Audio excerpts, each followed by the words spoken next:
பெரும்பாலும் நாங்கள் பூனை வளர்க்குறதில்ல. அந்த சூழ்நிலையில் இந்த பூனை வந்து எங்கள் வீட்டில் வந்திருக்கு. ஆக்சுவலி என்னென்னா, எங்கள் வீட்டில் 2, 3 நாய்ங்க இருந்தது.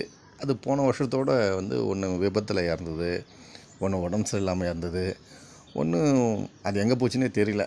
அந்த சூழ்நிலையில் இவர் திடீர்னு வந்து இவர் ஆக்குபைட் பண்ணார்.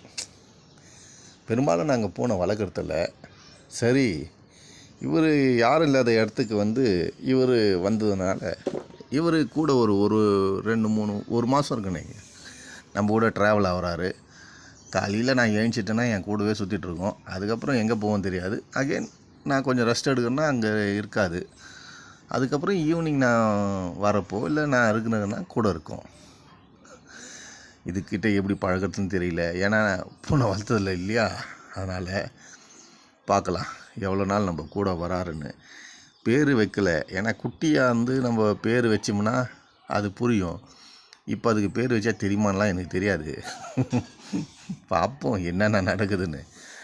இந்த மாதிரி தான் ஒரு அனுபவம் நம்மளுக்கு கிடைக்கும். இந்த பூனை ஒரு வீட்டுக்கு வர்றதுனால அதனால் என்ன நல்லதுன்னு வாங்களா இல்லை கெட்டதுன்னு வாங்கலான்னு தெரியாது. பழைய கதைங்கள்லாம் சொல்லுவாங்க.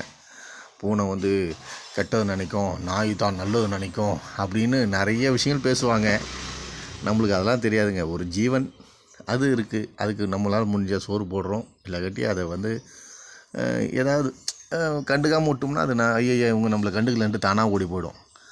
அதனால் ஜீவன்களில் வந்து இது நல்லது கெட்டதில்லை, எல்லாமே இந்த உலகத்துக்கு நல்லதுக்கு தான் வந்திருக்குது. அது வாழ வந்திருக்குது. அதை நம்ம டிஸ்டர்ப் பண்ணால் நம்மளை தாக்கும். இதுதான் வந்து உலக நியதி. நம்ம கம்முன்னு இருந்தோம்னா வந்த பலன் என்னவோ அதை வாழ்ந்துட்டு எந்த உயிரும் அது போகும். ஓகேவா? இதில் வந்து இது நல்லதா கெட்டதான்னு தெரில. பட் நீங்கள் சொல்லுங்கள், நல்லதா கெட்டதா?